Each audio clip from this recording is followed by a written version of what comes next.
second century discovery.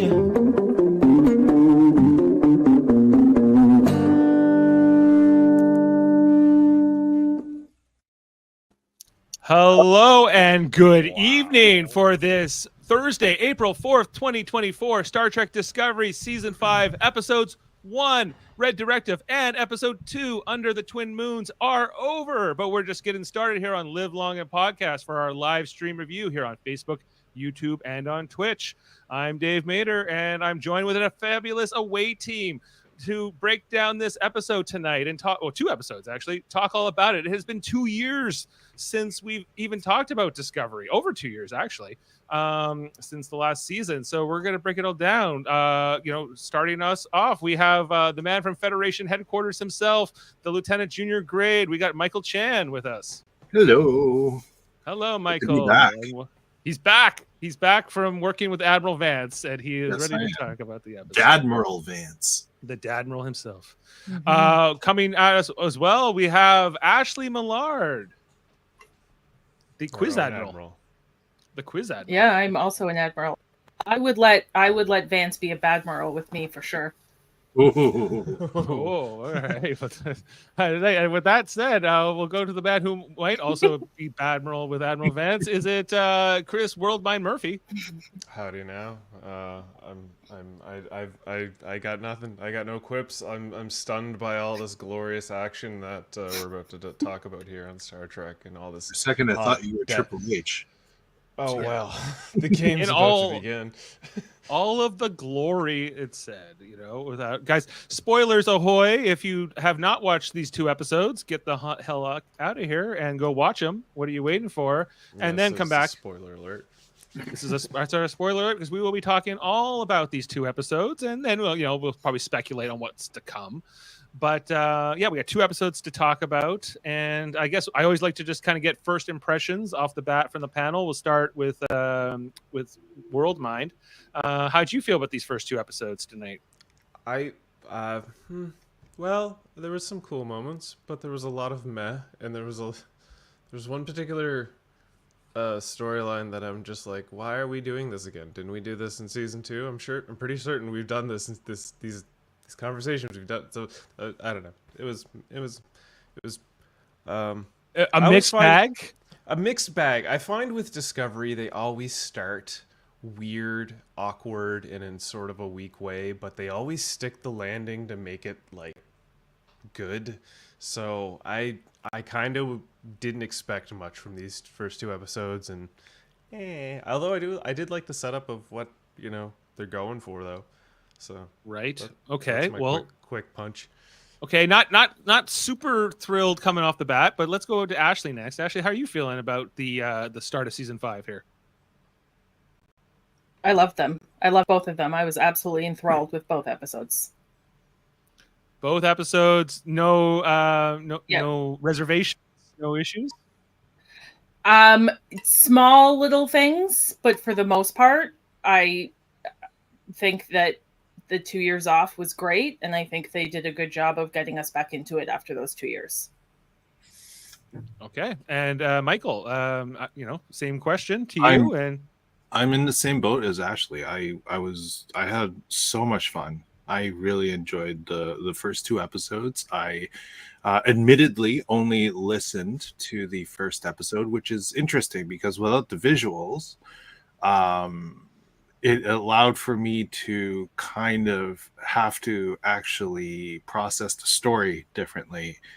And in that way, I felt like, I don't know, it was really good. Like, if they can convince me without any visuals, and like entertain me without any visuals and feel like Star Trek without any visuals, then I'm impressed. Episode 2, then, when I was able to actually watch and hear, was everything I expected after hearing episode 1.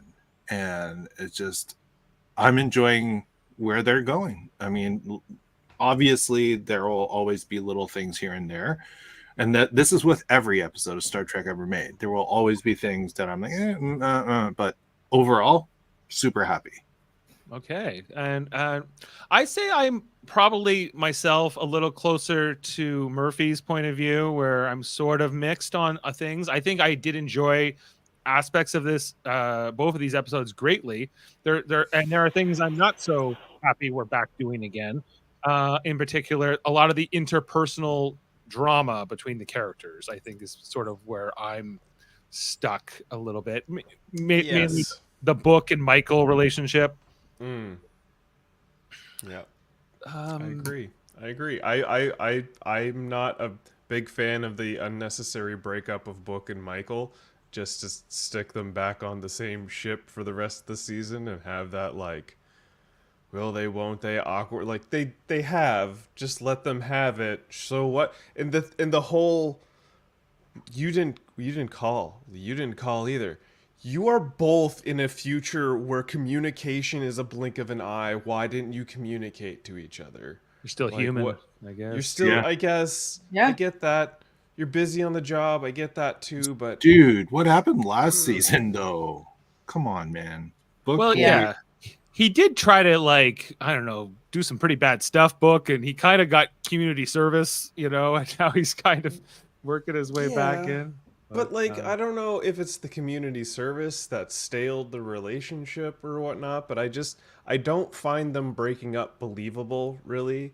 It just sort of comes out of left field and feels like a necessary pitch and story to just sort of add a little more drama to everything. I- It's just, I could I see how didn't you could take see it. that. Like I understand that. I think without the time between being shown on screen, I think it is sudden. But personally, like I understand where the writing is coming from, only because that would be a big issue. Like I can relate to that, right? Like Book really did try to do bad things and didn't really lay it out for Michael. And Mike, the two of them were on opposite sides of ideology and thought. And considering how close they've been for the amount of time that they were together, whether as lovers or as careers or whatever, I think that was just a lot to take. Now they're both hard-headed individuals, so that's why I'm like, of course they didn't call each other. That is so typical of both characters. Yeah. But again, because it did, I mean, it's episode 1 of what, 10? I think hopefully, but I think it's up to 13 potentially this season. Yay. hey, Still. I'll take 13. Honestly, like if I know Star Trek Discovery, they tend to tie up things like this quicker. So the pace, like a lot of it's like when we were looking at the whole family dynamic of Culber and Stamets and their kids, right? It feels too fast in a way, but that part of it is because of how few episodes we actually have. In this moment. I was mistaken. This will only be 10 episodes this Oh, season. boy. Yeah, the there you two go. previous seasons were 13 episodes each. Yeah. 10 is becoming the norm. But think. one of my critiques of last season was I thought that the story was spread over too many episodes, the long arc, and I thought that they could have cut it down to 10 potentially, and so maybe they. There we go. We're at 10. Here we are. Just before we get into all the visuals, we got a couple questions here in the live chat. One from the fellow Federation podcasters, X-Rated, asking, "I heard Admiral Vance smells like a Balerian canopy. Is it true, Michael Chan?" All I know is he smells damn good. Well, if Balerian canopies smell good, then so does he. Jody Simpson, not much of a question, but just saying his favorite parts were all the Star Wars scenes. We could talk about that. I think that when they went to that planet with the avalanche, I could definitely see some Star Wars things being brought up there. And another question here from Damon J, is it Diamond? That's David Jones. He's one of the background actors from Strange New Worlds. Okay, well, and he's asking, what's it like to review a show that you were actually a part of in a previous season? Yeah, it's feels amazing. Not as amazing as keeping the fact that I was in the show from my fellow review mates last season.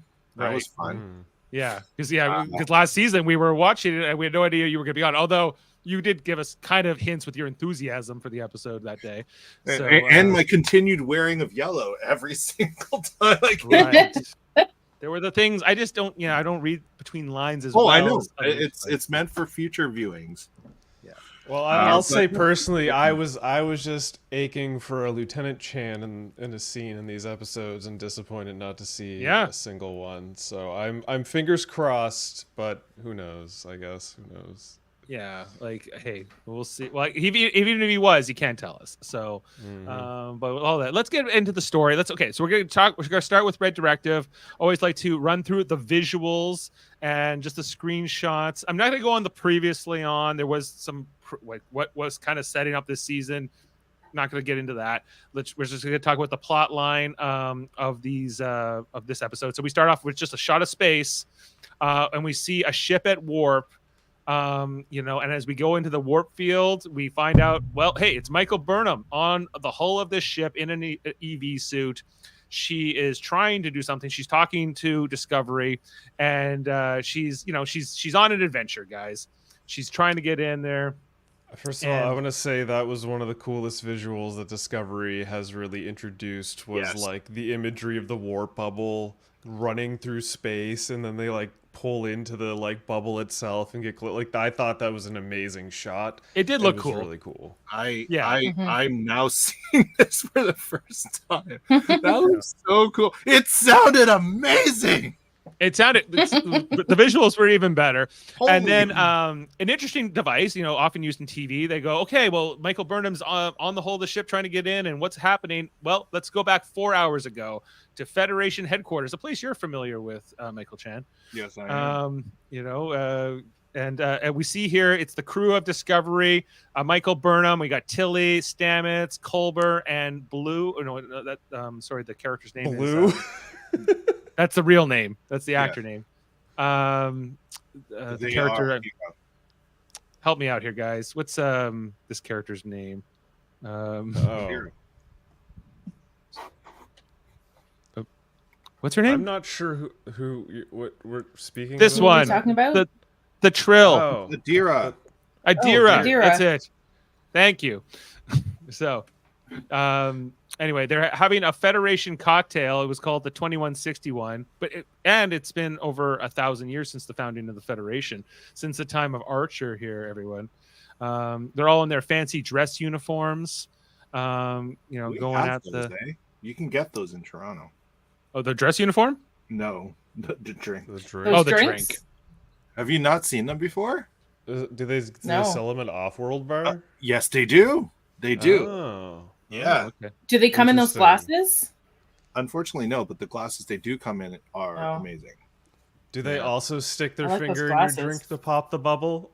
I mean, no, you pop the bubble. You stick your finger. Okay, because when they jeez. showed this That's scene, cool. the waitress,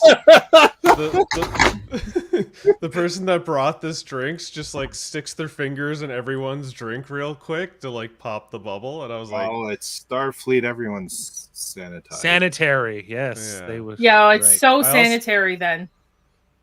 Also, Tilly pulling the hairstyle fresh from the 80s. Come on, I love interesting choice. Interesting choice. She had the big hair going on tonight. She was going at it, and like some of the crew, Tilly in particular, she's not on Discovery officially. She's now a teacher at the academy that was set up last season. Mm-hmm. There's also talk here by Stamets in the scene where he's mentioning that they're not going to build more spore drives. I guess Discovery is going to be the only ship that has a spore drive. They're not going to put them into every other Starfleet ship. They say because Discovery's one of a kind, and I guess that's what the way they like it. They also have a different thing that won out with their patents and stuff. I mean, if there is something more efficient, this was the weirdest choice. I don't know why they did this, where they gave this little graphic that popped up and like flew it. There was some weird editing choices in this episode that was like, what are they doing? Why are we doing? It's a name tag. It's a digital name tag on Stamets here. Yeah, it's his luminary. Did he like press his like lapel to make that happen and everybody could see it? Is that what I was also happening? think this was supposed to be comedy. Okay. Kind of, but it was also a little like bit. the scene, it was also about like Stamets feeling like his mark in history is going to be forgotten. You know, we'll get to that later on when we talk about the android and how the Soong name is still revered and his name might be forgotten. And I don't know. I think that a lot of this is what we're setting up for his arc this season. But just then, Captain Burnham gets pulled away. Duty calls for an urgent thing, and Tilly's making eyes at this guy across the room. This Jake Gyllenhaal looking dude. Yeah. So I guess they're setting that up for this season because they go back to her room at one point, but they, she ends up, nothing happens. Again, another relationship that had been kind of established last season was Saru and President Tarina of Vulcan, or I guess it's Navarre now in the 32nd century.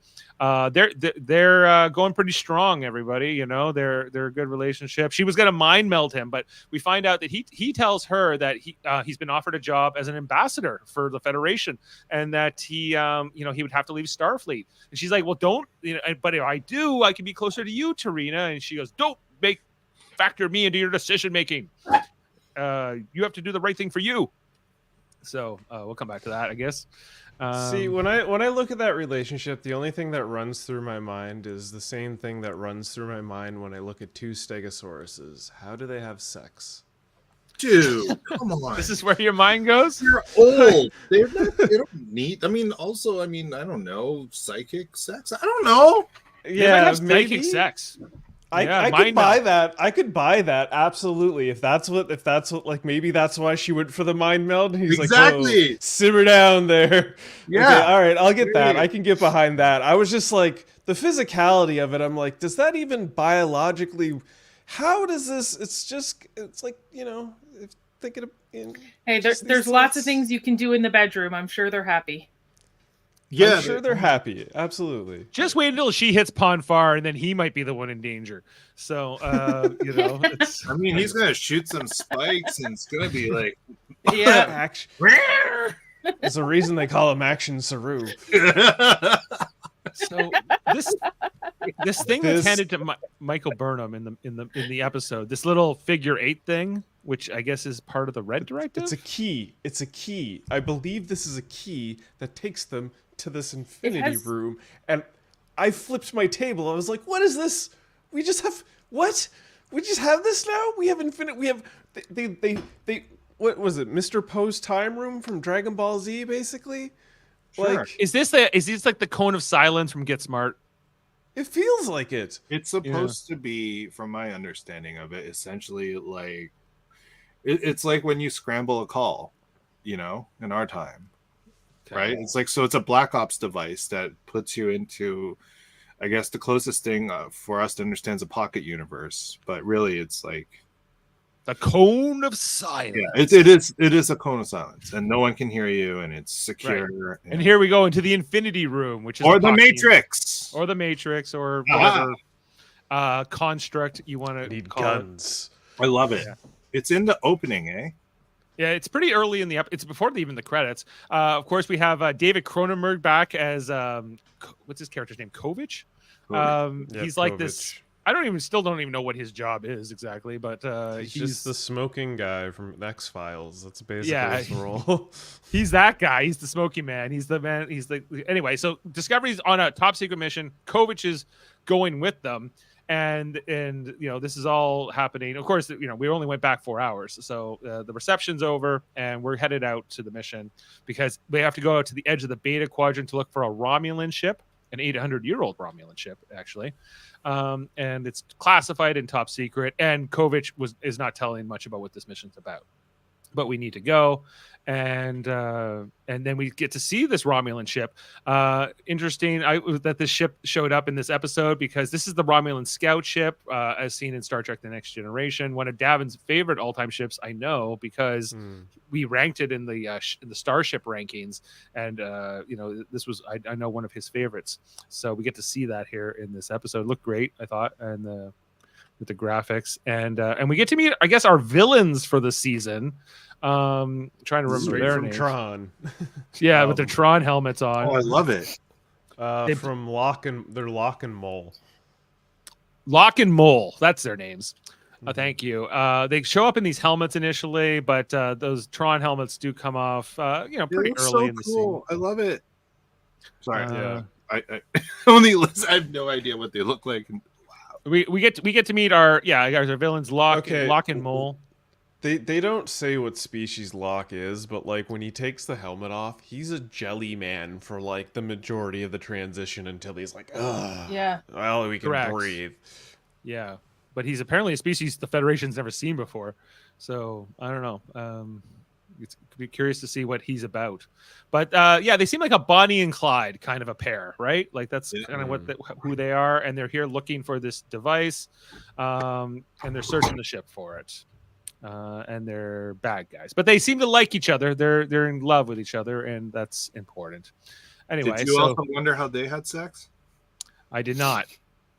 But that was no, I didn't, because I didn't really think about those two having a relationship. I really was just like, oh, they're just like, thieves that work like crime together. I didn't really at any they're point definitely put in together love, though.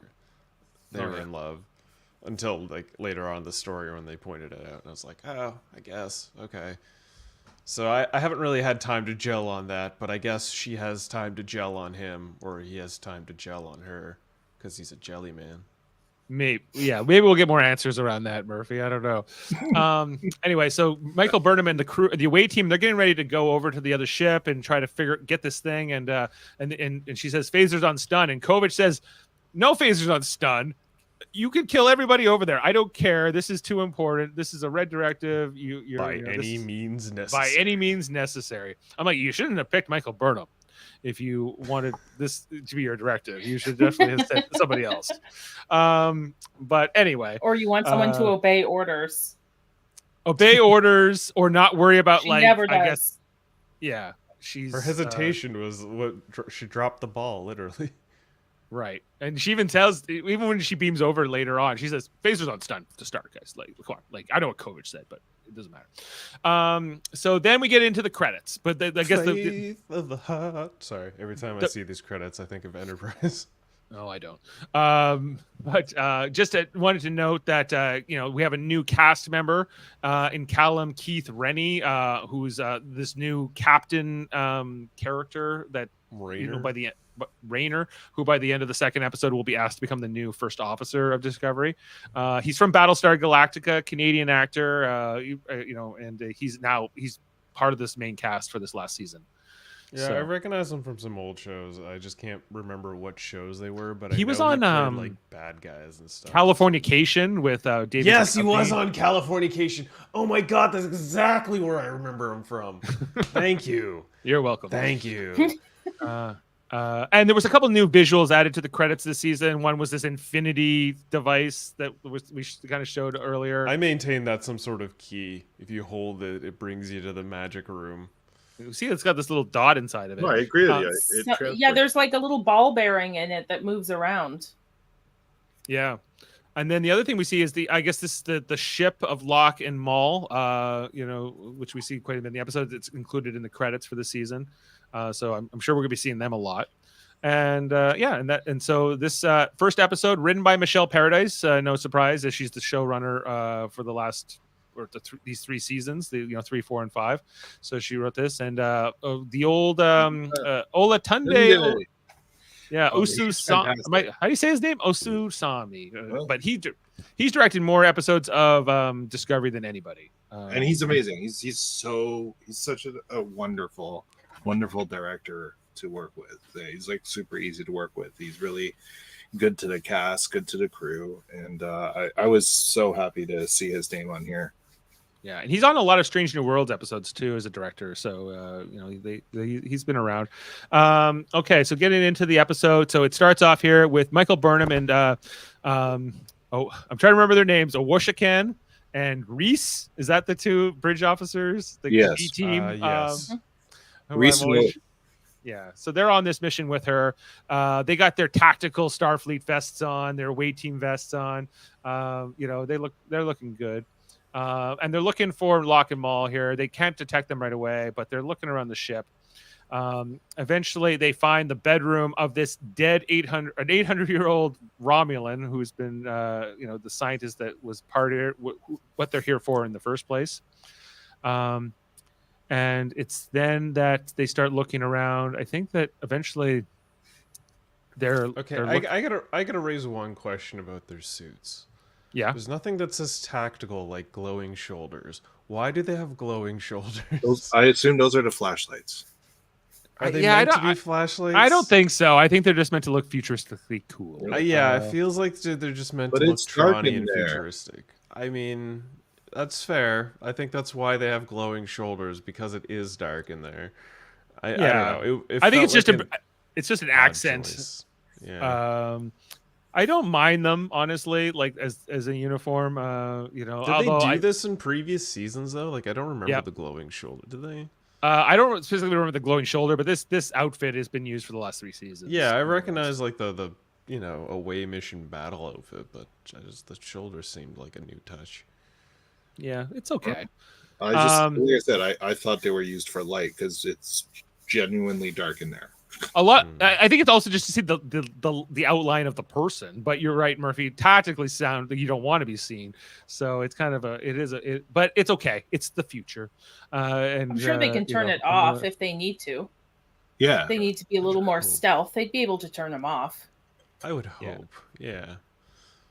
So do they get into? Yeah, they get attacked here, and Lock 'em All hit Reese and Awushikan with like this, like I don't know, like suspended Energy net. animation Yeah. field.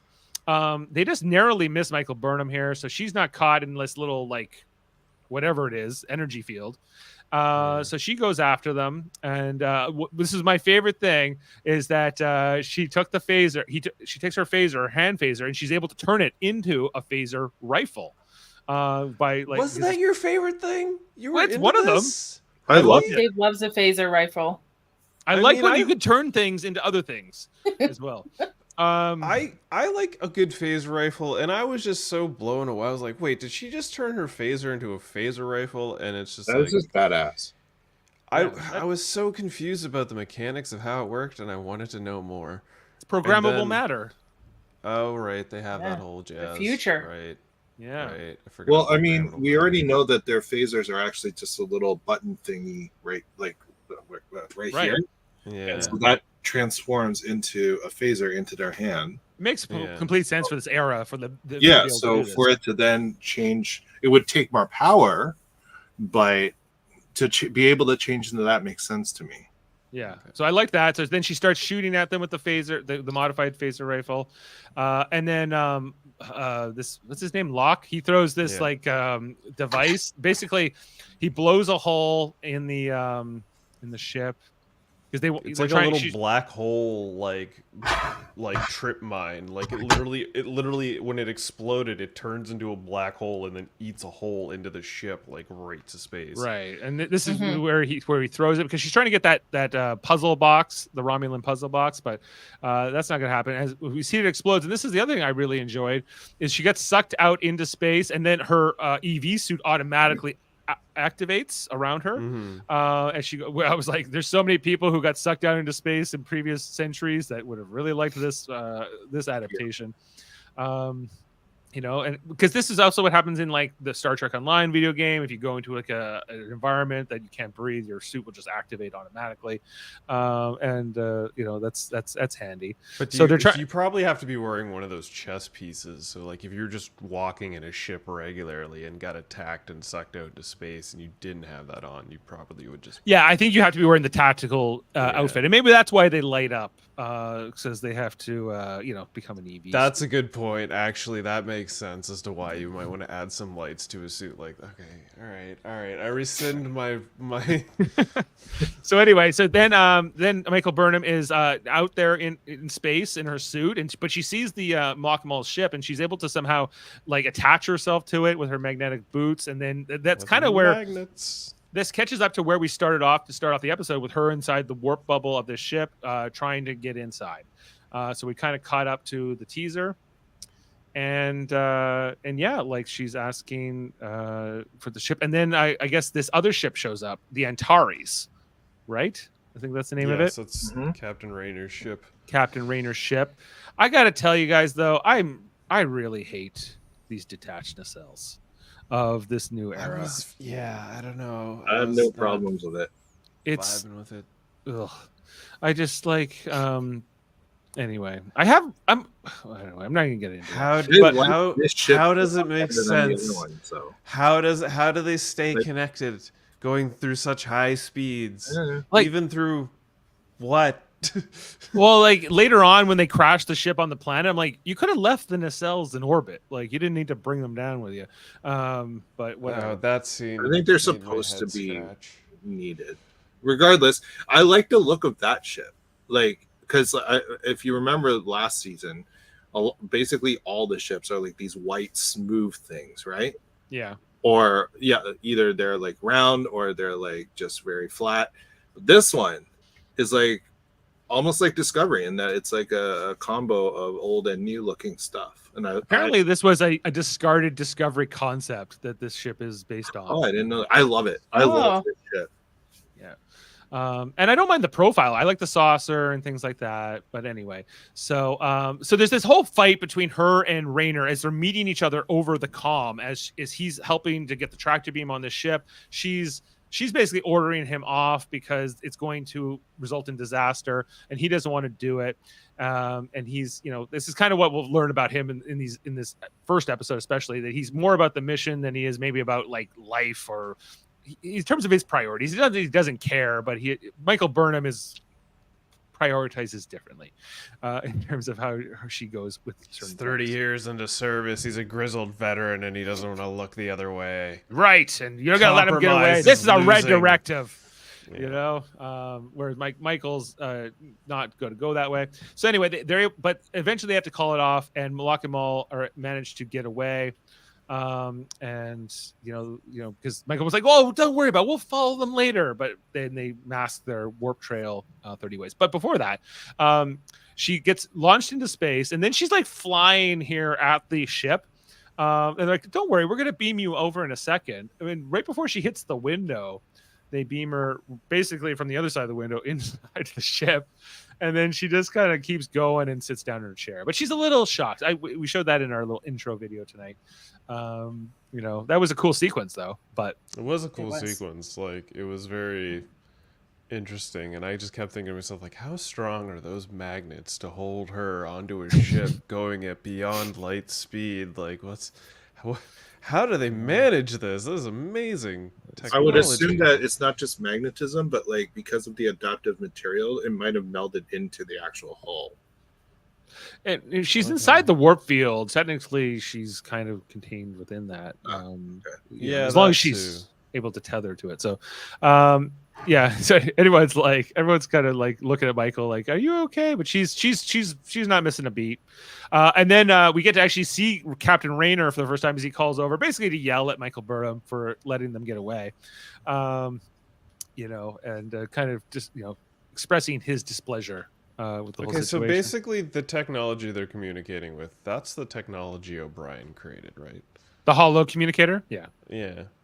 But it's better because you don't have to be in that little box like in Deep Space Nine. I just want them to mention, Miles O'Brien, like how the invented this. works. Yeah, but exactly. we saw in even in the early seasons of Discovery, which took place in the 23rd century, that they had a kind of a version of this already. It just didn't look as good, back then, but it got kind of perfected over the centuries.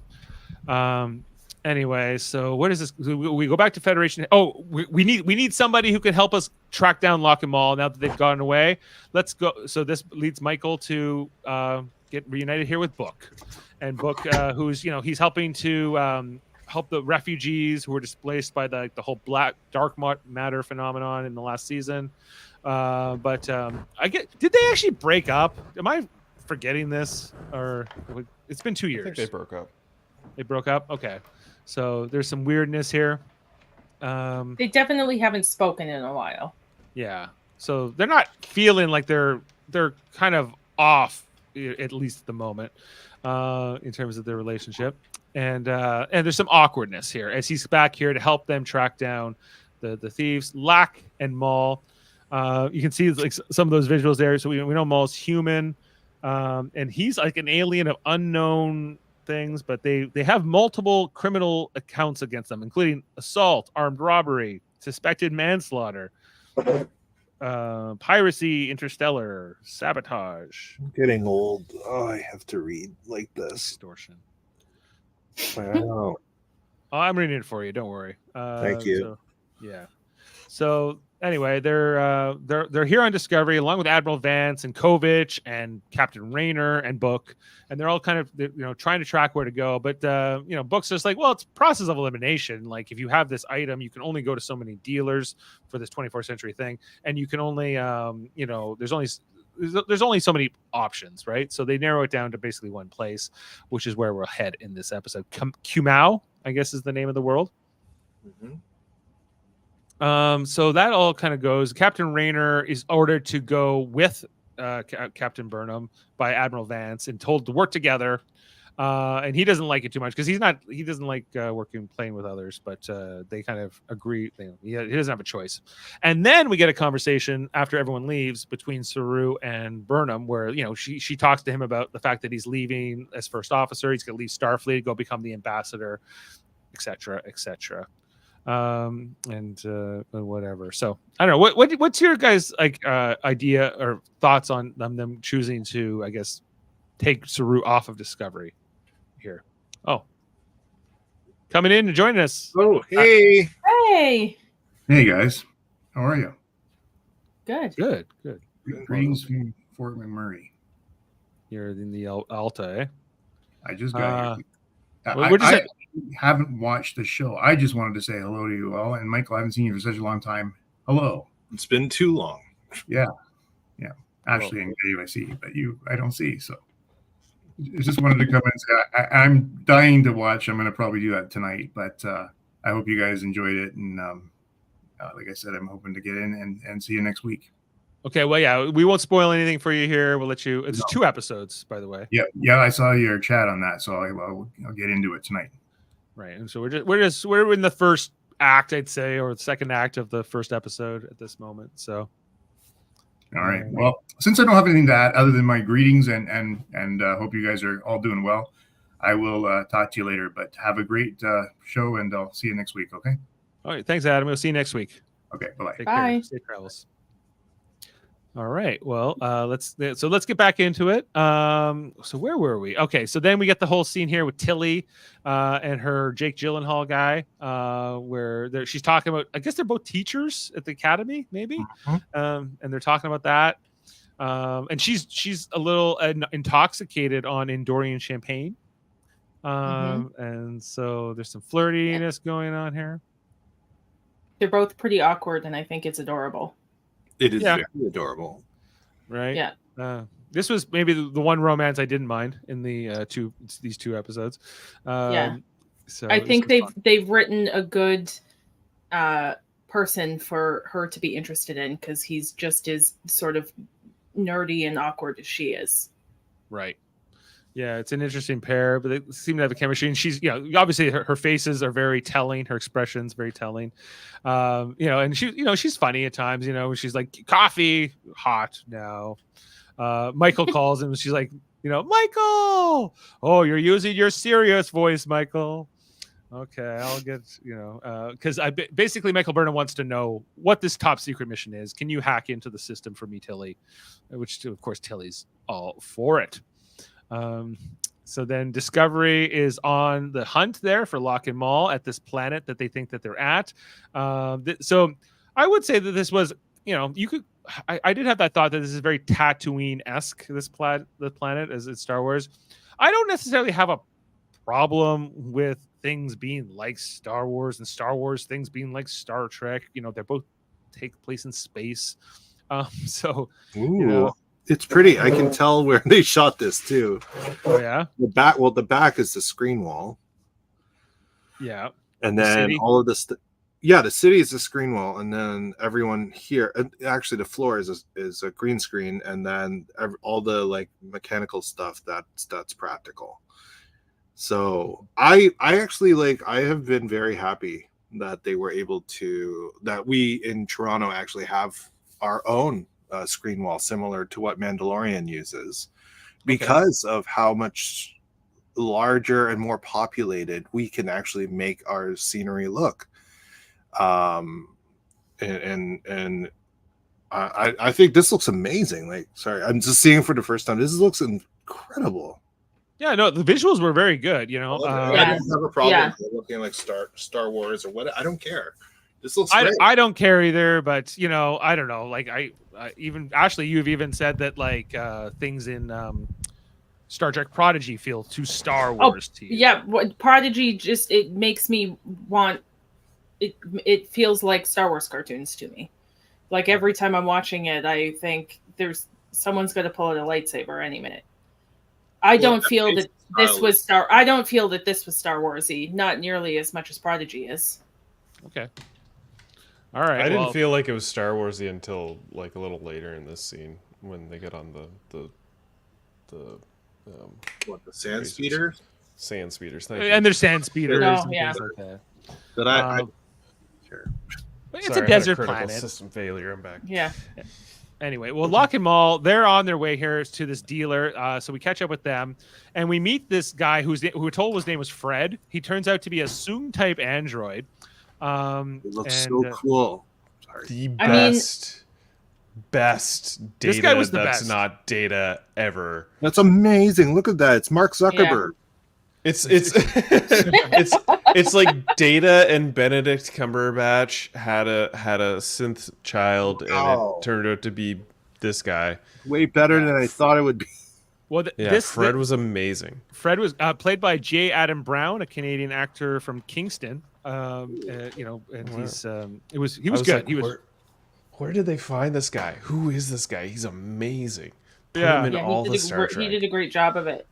Yeah, he was like threatening and kind of Data-like at the same time, you know, but not in like a lore way. And I don't know, it was a really interesting performance with this android who's kind of like a criminal underworld guy, but you know, it was kind of a cool angle. And so they apparently he deals in 24th century tech. That's his like thing. They have self-sealing stem bolts, isolinear chips, pads.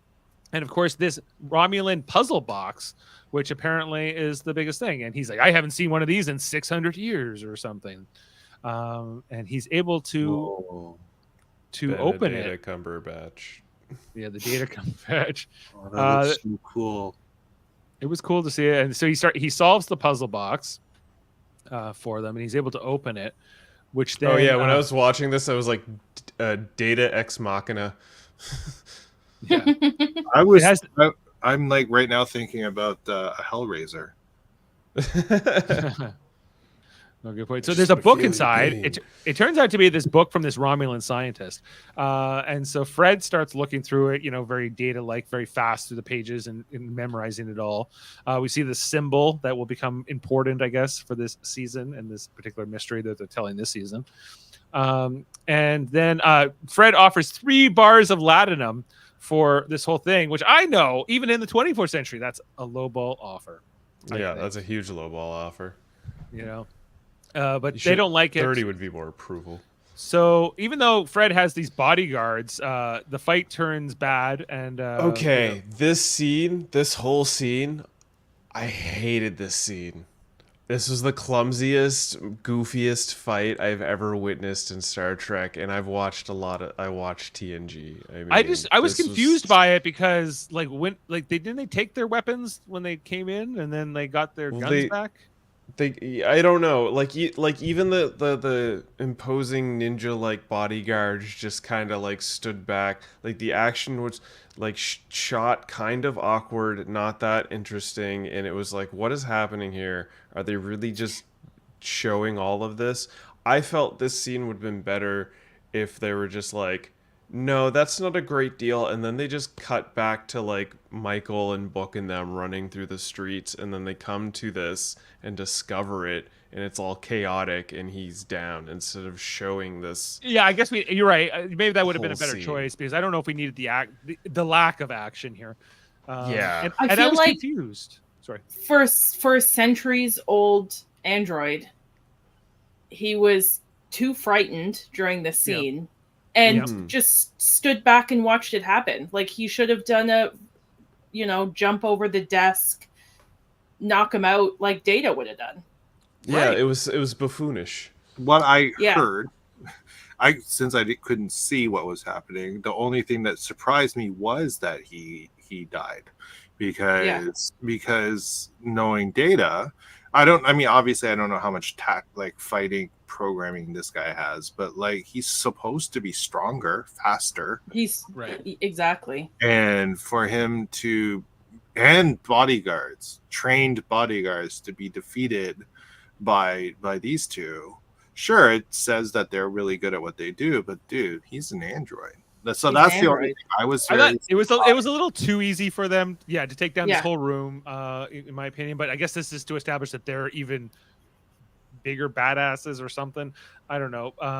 So not my I'm favorite thing. assuming they took the weapons from the guards, though. I guess they took the weapons back from the guards. Then whatever. And in the fight, Fred actually shoots Maul, but he doesn't kill her. But then Locke goes crazy on Fred, and that's what when Fred dies, basically. Don't you hurt her, and then just goes all like super chaotic. I mean, yeah, I could have done without that whole scene if they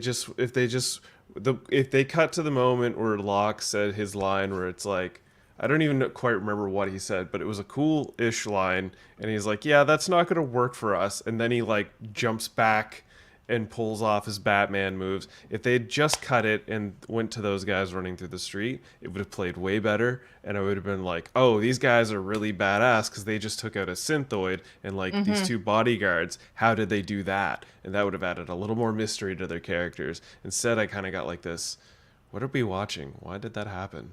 And it took me out a little, but I'm hoping is this leads to Fred being a member of the Discovery ship. I hope they reactivate this guy and he like gets a conscience, because I would love that character arc. We'll see. But for the moment he's dead. And then so Rayner and Burnham and Book find him. Burnham actually has a comment like, maybe we should alert his family. I was like, interesting. Okay, maybe he has a family. I don't know. But Fred is dead. And so they're gonna try to look at his memory and figure out what happened. So they beam him up. They end up unloading him onto Culber and Stamets, give them something to do, look inside of his mind and scan his memories, right? And this is where they figure out that he's a Soong type android, named after Alton Soong. I'm trying to remember which Soong was Alton Soong. I feel like it's a descendant of some form. Too many Soongs. Was Alton Soong the Enterprise Soong? I don't know. Anyway, so they're gonna look into this, and this is where Stamets makes this comment. He was the son. He was Noonien Soong's son. The one that like made Soji and all them. Yeah, he was played by Brent Spiner, obviously. Yeah. So presumably Fred comes from that group, like that was Soji and all them on in the early seasons of Picard. So is he from that android planet then? Maybe, yeah. There's a chance. Did this actor also play it once in Picard? The bald one? Picard season 1. Oh, did he play one of the bald ones? Now I'm curious. It says he didn't. Okay, never mind that. But he does look a lot like them, the guy who did. Although the makeup also makes. Well, yeah, I think they just because they have longer nose and they're thinner faces. That's it. So anyway, so Locke and Maul are on the run on their sand speeders or whatever, and so Rayner and Burnham and them and Book are after them. Rayner's not playing too nice with Book and Burnham in particular. So there's some tension there. Meanwhile, Tilly's trying to crack into like the database to figure out what the hell their mission's about. And this is when like the Starfleet security people show up and tell her to stop, right away. But that gets interrupted by Admiral Vance, who says, no, I'll deal with this. And he's like, oh, it's too bad we didn't get here in time, because even he's out of the loop on this mission, even though he's a 5-star admiral. And I don't know who has a higher security clearance. Apparently only Kovich. He's not Badmiral enough to get higher clearance. He's only Dadmiral. Yeah. And we told that it's about this Romulan scientist, back in this, great next generation era, big shoulders look uniform. I love it. And so he's saying that whatever he's discovered is too important to get out, and it has to be contained. It's all in this book, the book we've already seen, not to be confused with Book, the boyfriend. Anyway, although they did have Book chasing after a book, which you mentioned on your TikTok live. book on book. You saw that, did you? I did. So then we get this whole action scene here where they're chasing them on the sand bikes or whatever, headed towards this mountain. They end up talking to each other, even split screen at points here. I thought that was an interesting editing choice. I was like, I love it. We're going for triple split screen close-ups. I love awesome. it. I can't remember a time Star Trek ever did this. No. In any they show. went where no Trek has gone before. There you go. No, There you they've go. done some editing choices in this episode that Trek's never done before, and I was for them. Yeah. This is so cool. So yeah, because Captain Rayner wanted to blow up the entrance to this cave that they were going to use to escape, and there was a 70% chance it wouldn't have an avalanche of the sand, but it could.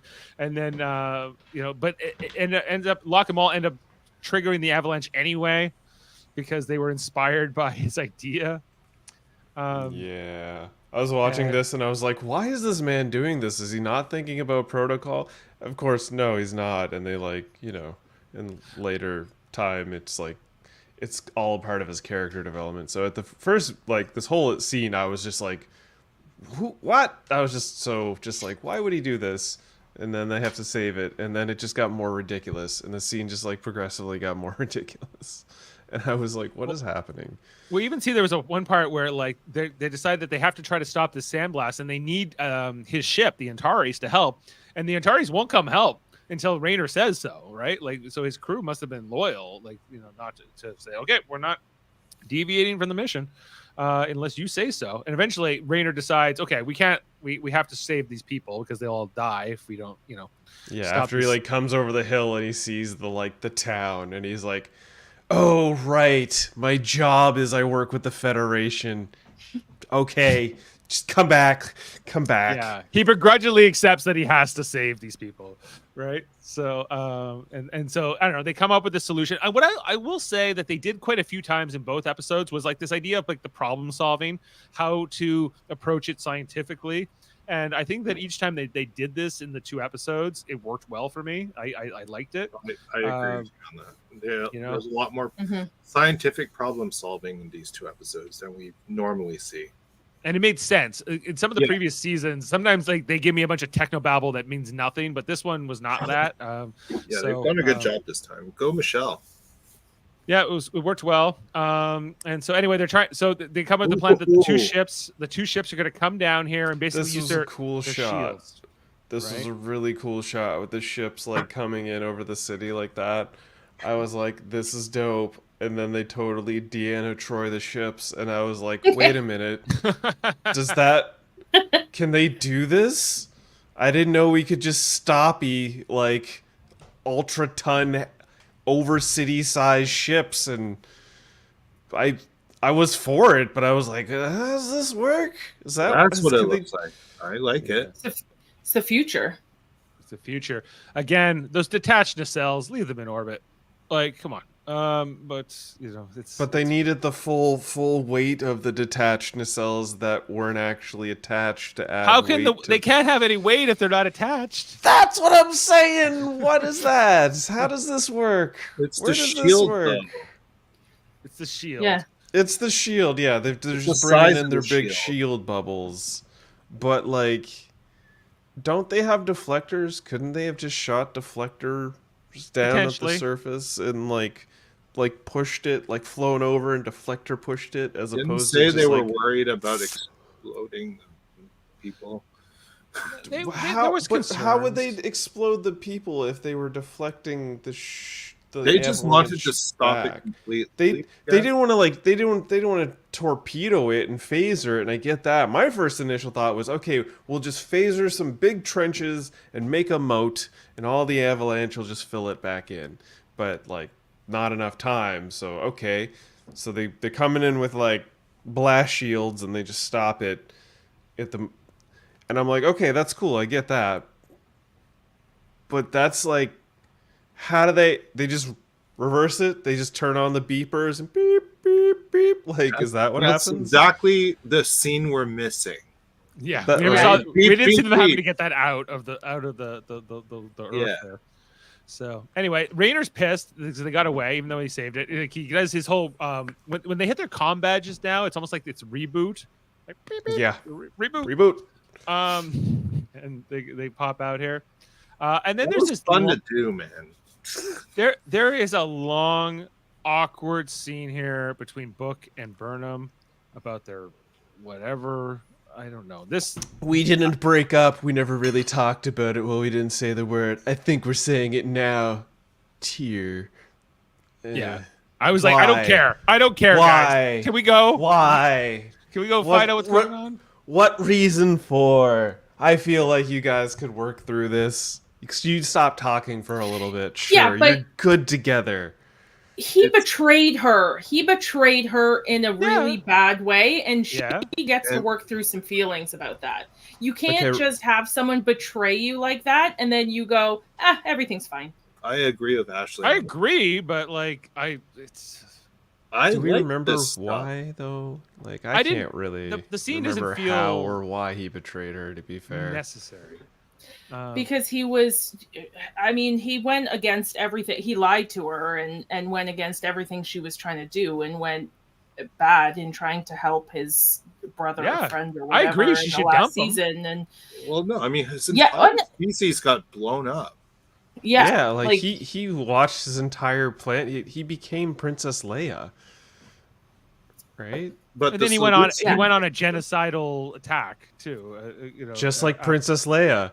All right. Well. So So Discovery- I mean, Leia. just like lots of people in Star Trek too. and we are coming up to an hour here, guys. So I just want to, we may need. We haven't even finished the first episode, Right. so we just have to be careful. Okay, so then there's a whole scene after Discovery comes back. Basically, Saru and Tarina, where he says, "I how could I not make my decision about the ambassador to come back? I have to factor you into it." And then she's like, "Well, why don't?" Basically, she proposes marriage. Like they're getting married by the end of the scene. They're going well. Let's officially copulate our names or something to that degree. I think that's what yeah. she said. But Can we yeah, codify our relationship? I believe is the term she uses. And Yeah. so, yeah. So they're getting married, guys. Woo! And he is leaving anyway. Then Michael Burnham goes to sick bay, looking a little worse for wear. You know, and but Stamets and Culber have scanned the memory of dead Fred, and they have figured out that they can look inside this book. Seeing all the clues. Must be kept a secret at all costs. The symbol, and eventually they're able to figure out that they have to go to the Valine system. They The have to dual find moons of the Valine. dual moons of Valine. So that's leads Burnham to confront Kovich. Seems like she beams onto a planet. Turns out just to be like basically a holodeck. It's not a where- holodeck. It's his room. It's just hanging out in his room. Holodecks are your room now if you want. Right. Yeah, I don't think they have holodecks anymore. I think like, Hollow room. He's in his we can hollow have room. holo entertainment in our own rooms. Look, he's looking for planets with 2 moons or something. Anyway, so Michael Burnham basically gives him hell here, Kovich, and basically by the end of this little speech, he agrees to tell her what's going on with this top secret mission. He wouldn't tell her anything about before, and wouldn't tell Admiral Vance anything before. But he kind of already knows that Tilly broke into the database and all that, so he kind of knows that this is going to come out. And so I think this is where he eventually explains the whole story, guys. And guess what? It ties back to Star Trek: The Next Generation. Who would have thought? Yeah. This whole I think it was in the 5th or 6th season of Next Gen. This whole idea of the progenitors was set up, and they're like, it wasn't even like one of these guys, one of these extra Romulans. He was important. The right? one in the back right corner. he's the dead Romulan. I'm like, okay, sure, why not? And he was found by some Captain Picard. You ever heard of him? I was watching. Is this enough nostalgia bait to ever make everybody happy? Will they Yeah. will they bite them into Discovery? And I'll admit, I was like, okay, I'm into this. I like that what they're setting up here. I like that they've reached in the past of the progenitors thing, and they're gonna explore this a little more. Or maybe they're gonna stick this landing, and everything all about this will turn some sour milk into. And what I mean by that is like everybody's always complaining about this show. I've always enjoyed Discovery, but you know, it seems like majority There or are a consensus lot of people is just unsatisfied complaints with about it. this I or will whatever. agree with you. You know, I kept wondering. Davin may be one of them, and you know, Maybe. Well, it doesn't matter Possibly. what they do. Just Dad will possibly. never like Discovery. No. But I he don't does think like, this is. I don't think this is for the people that don't like Discovery. I think this is for the people that do like Discovery. I just think it's I don't. it's smart to continue to link things to the Yeah. universe that was built. Yeah, Yeah, well- absolutely. I'm all for this. Like, I'm looking forward to seeing him explore. Yeah, me too. this. I love this idea. Yeah, me too. I've It- loved I- this episode since I first saw it and have been annoyed for 30 years that they have done nothing else with it, especially through the Dominion War. I feel like it should have played there should have been some stuff in there with the Dominion War. And What- there wasn't. Yeah, And I agree with I've you. always been disappointed with that. it's interesting, yeah, you bring that up because, of course, this character, the progenitor that we saw in that episode, the secret distant origin or whatever I think the episode is called, and basically the idea was that the progenitors had spread their DNA into all the humanoid races in the galaxy because they were like the first humanoid race, and when they explored the stars, there were no people, so they kind of helped expand life. But Salome Jens played this progenitor, who also Mhm. went on to play the founder in Star Trek Deep Space Nine. I think that's Mhm. tying into your comment there, Ashley, of like they could have done more in Deep Space Nine with this.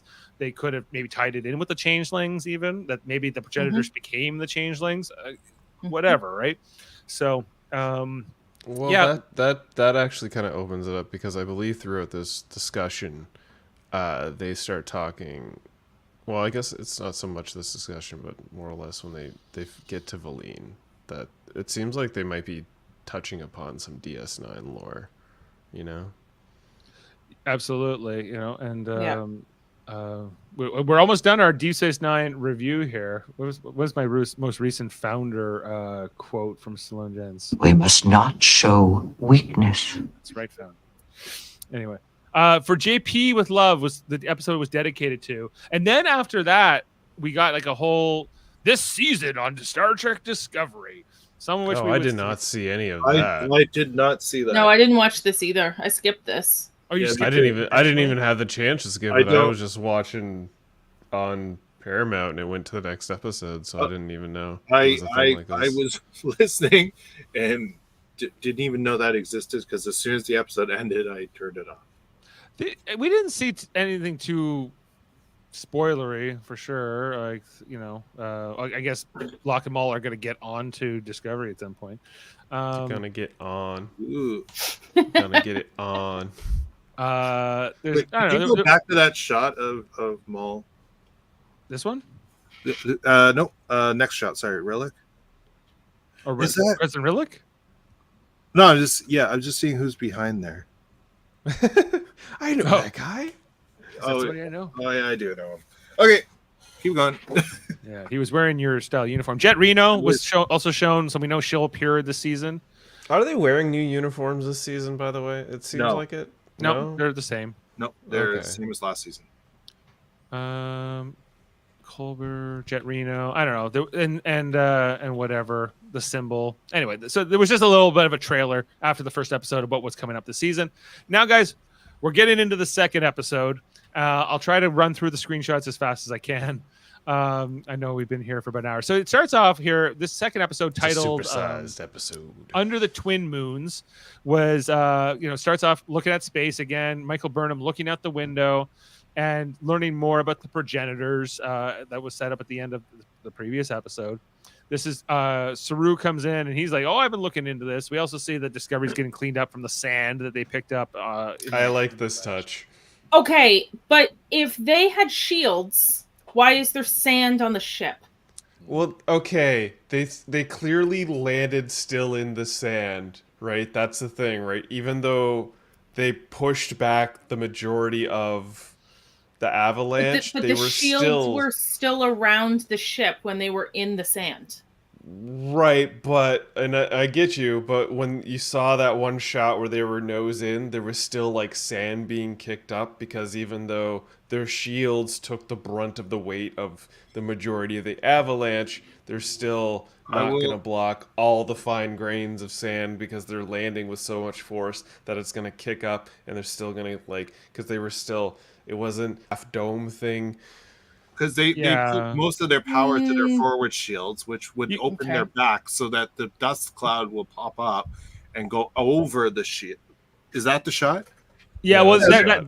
you can see that there is like some sand in between the shields and the ship there. So So Yeah. it must have gone over the shielding and just cover. I mean, this is a lot of dust. Needless to say, they got sand in their shoes. they sure did. And they So the vacuumed it, and I love this touch. Also, they paid some dots. The dots got to work. There you go. dots, they got the dots working, Yeah. and yeah. And then we have this board of inquiry here, which apparently the Federation president herself attends, which I thought was remarkable. That Good. she got nothing better to do than to sit on what this captain did. But anyway, He's caused a giant diplomatic thing between potentially 3 different species because he was reckless with his hotshot actions. That but he didn't really do anything. Like I didn't think that this made a lot of sense. Yeah, he ultimately did the right thing. So I don't know. I thought that they kept saying, Michael Burnham, did you agree? And then she's like, no, this guy sucks. And he didn't listen to my orders, but she doesn't want to throw him under the bus right away. But Admiral Vance is like, come on, I'm all about the unwritten rules, but this time we gotta play by the written rules. I feel like there was a missed opportunity to have that giant-headed alien just to the side, not say at least like one line. Oh, that Admiral guy. You know which The one on the left. Yeah, Yeah. I don't know if I have another great shot of him, but I can go back. Where is he? There he that is. one. There you Yeah, Yeah, he's a funny looking alien. I love it. Anyway, Gecko Man. yeah. So Unused not looking bits I've seen. I'm glad they're starting to use them now. now, guys. Just to talk about Rayner, he gets quite a bit of scene here. Is he like he's not human, is he? No, he's not Romulan and he's not Vulcan, and that's all we know. Okay. I wonder what we're gonna find out about who he is. Do you think he could be? I don't know. He can't be Ocampa because he's over 30 years old. So he's been around. Vance is known for 30 years. So we'll see. Yeah, he's Could be a he's mix. too emotional and stern to be a Vulcan of any type, and he seems also to run higher on his emotions than a Romulan would. So it's like, Romulans are pretty passionate. yeah. But anyway, so this ends up not good here for Captain Rayner. Then after the hearing is over, Admiral Vance says, it's not looking good for Rayner. I've known him for 30 years. He's a good buddy of mine, but da-da-da. And then what else? Oh, but I got you got Book. Book's going to help you track down Lock and Maul. So Book shows back up here on Discovery with Grudge the cat, who's back here, guys. And then Michael Burnham shows up with her holographic cat toy, which Grudge doesn't like anyway. Grudge just gives a look. Yeah, The this is a scene where I was just like, why? What was the point of this? If they were just gonna break up and now we're putting them and then we're just gonna make them get back together, it's like, this is just they just need to talk. They didn't need to break up. They just need to talk. Well, Right. we're gonna get their talks. That's fair. Again, so there's a little bit of like the story here and more of their relationship. And again, like I was just fatiguing a bit in some of these scenes with them, but yeah. So they're gonna figure out where to go. I don't know. Like it seems like they're getting past the betrayal, Ashley, and they're going to work. It's already on, episode 2, right? Like we're like yeah. pretty far in now for 10 episodes. It's 20% over already. Yeah, exactly. So Well, It is. okay, Work through- we're getting to a point where they start, talking about like Saru leaving the crew and stuff. And this was my biggest nitpick with this and kind of the previous episode. It's like we've done this. We've done this whole storyline where Michael is like, you were the best part of the crew and I'm really gonna miss you. And you always have like we did this in season 2. Why are we doing this again? Like, well, just remember that they didn't know this was their final season. So I also know they had rewrites and had to reshoot some stuff. So the question would be, was this done because they had to end it? So they had to find a way to put him into a new position. Well, I'm wondering why they decided to bring in this Raynor character in particular when you already, you didn't have to write Saru into this ambassador role. So why, but maybe they wanted more of a contrast with Michael Burnham. And I think that Raynor is that in a way that Saru isn't. And it's not, it's so they're putting Saru somewhere else for this season. This is what his back shelf. But this is his last mission with the Starfleet crew. I just want to mention this episode written by Alan McElroy and directed by Doug Aronofsky. Anyway, so they show up at the planet with the 2 moons, the twin moons. Discovery jumps in with the spore drive, and Tilly's here, even though she doesn't serve on Discovery anymore, as well. So they're getting the gang here together. Saru's going down. And they're going to have to walk to the location because they can't beam down because of a magnetic field. We'll find out about that in this mission. We can get you close, but we can't get you far all the way. Right. I always wonder about this where they say that they can't beam to the place and you're going to have to walk. Why they don't give them like a scooter or some kind of, I don't know, even a bicycle. They don't want to mess with the foliage. I guess. It's easier A bicycle is going to mess with it? It's easier to walk over. How about a something hover than it is boots? to How about those roll to Spock it. hover boots? They've probably cook- never had to learn how to ride a bicycle.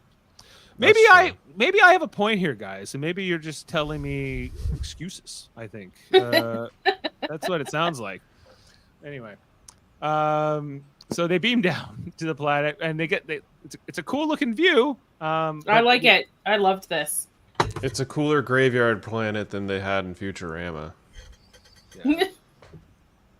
The graveyard planet, no life signs, and it's cool. But they're having fun here. It's very quiet. Too quiet. Too quiet here on the graveyard planet. So they're gonna go find the temple thing to go find the MacGuffin thing, and they're headed over there. Meanwhile, Book goes to see Culber in sickbay because he's been Michael Burnham told him to go do this. Was to go figure out what's going on with Locke and Maul. Even Culber gives him a hug here. That's kind of awkward at first, but. No. Culber is the best doctor with the best bedside manner in all of Star Trek. He literally goes up to Book and he's like, "So how are you doing?" And Book's like, "Well, I'm doing." He's like, "No, that's what you're doing." I ask, "How are you doing?" Best doctor ever. I want him as my doctor. I want him as my doctor too. Culber, yeah, he's a good guy. And then so they're trying to figure out what to do here. They're looking at the footage of Locke and Maul's ship, figuring out that there may be. I guess Book figures out that they're thrill seekers. That was one of the conclusions that was established here, and that he can use. He's kind of forming a profile because he being a former courier and then being couriers that he can kind of like you use a crook to catch a crook. I guess is kind It's of like, why did they style like that before they left? They're looking for the thrill. Silly kids. Yeah. Michael Burnham and Saru back on the planet. They're talking. They talk about the old times. And there was actually a part in this episode where I thought, like, are they setting up Saru to die? That's what I thought too. The tropes were all there. He's retiring. He's getting married. He's gonna live a happy retired life. Oh no, he's been shot and he bleeds out. Yeah, I was waiting for it. I'm still waiting for it. But I don't know how many more scenes they're going to have this season, so maybe that's part of the reason they did this. But then, as they're having sort of this deep talk, they kind of notice all the skeletons around them in this graveyard planet, figuring out that they weren't buried, that they just died. They might be grave robbers, but what killed them? Not sure. Or maybe it was that big stone hand over there. Let's go look at that. I was so excited for giants to happen. I was like, oh, are we going to get some giant action? That'll be dope. I do like that effect when That's what I thought too. Yeah, me too. When the phaser comes out of their materializes for them. Yeah. Why didn't they? Okay, the one thing that bugged me about this whole scene is why didn't they use the phaser rifle trick in this scene too? It seems like it would be handy. Like, I guess maybe. That didn't occur to me. Anyway, and then back on the ship, then we have a scene here between Adira and Tilly. Again, didn't care about this scene. Didn't care about this conversation. This was they gotta science their way into the bubble of the buildings. They gotta figure it out. They don't know the power source. This wasn't about the science. This was talking about Gray and getting into. Oh yeah, actually no. This wasn't actually a good point. Is where's Gray? Did they just write Gray out for the sake of writing Gray out? They're like, well, we've done that story. We're just not gonna bring Gray back for. They're going to Trill in the next episode. Yeah, Gray is on. Exactly. Gray, I guess, will be in the next episode. Gray's on Trill. Ah, okay. Gray went to Trill on the previous season. Oh, right. Gray went to become one of the symbiote wranglers, right? Yeah. Yeah. Right. So. Okay. So then they're gonna appear on the next episode then. Yeah. Anyway, so then they get back into like solving the mission stuff. They find this big stone head. They're looking at it. Cool design. Have you noticed anything weird around you? And then like it's like when it's like the eyes open up and like. I was really hoping it would be like a whole head and like a thing that and then they became floaty little sentinel eyeballs, and I was like, less cool. Yeah, like, if they were chased by giants. like a giant robot, that would have been awesome. That would have been amazing. I would have been so for it. I could see them doing that on lower decks because the budget wouldn't be an issue here, but they I guess they went a little bit more practical. Anyway, they're getting chased by these drones through the jungle. I think those are maple leafs, guys, if I'm not mistaken. But yeah, those are maple leafs. They definitely are. And so they're must be Canada then. It must be Canadian space, and so they're going here. They're hiding under a rock, trying not to be killed, but it's looking pretty dire for them. And the people up on the ship, Tilly and Adira, need to kind of figure it out, how to save Saru. I did like the line where Michael's like, "Oh, we're losing our footing," and then Tilly's like, "Somebody lost a foot." That was beautiful. That was a good line. And then Captain Rayner, who's not even on Discovery, just shows up. I guess he's nearby, right? So he just he didn't really died. show up. He kind of hacked into the it's a hollow communication. He hacked in. Like, he just hacked in. Yeah. And then he starts like talking them through it. He's like, well, how does this planet work? And let's think about all the possibilities. And I was like, his contributions were meaningful. And warranted. And I was like, shouldn't Tilly and shouldn't they have thought of this? But I guess, okay, maybe they're not. They're thinking 232nd century. Is that where they're in? They just weren't getting to the thing that they needed to get to, which was basically how do you turn these things off? What's going to take to turn off these drones? And they're trying to work through the problem fast, right? So they're getting EMF up. turns into EMPs, and Saru's like, I'm gonna run because I'm faster. Yeah, they come up with this plan that Saru's gonna run and distract it. He's faster than any human, and I was like, is he gonna die? It seems like he's gonna die. It got the vibe like he was gonna die. Right, but and Michael Burnham's take the phasers. Michael Burnham's gonna take the phasers and use and overload them and then blow up the robot stuff, which is what they do. Not really blow them up, but give them EMPs, Yeah. electromagnetic pulsing. It's a big old turn off the switch, if you will. Right. Not bad action. I thought it was good.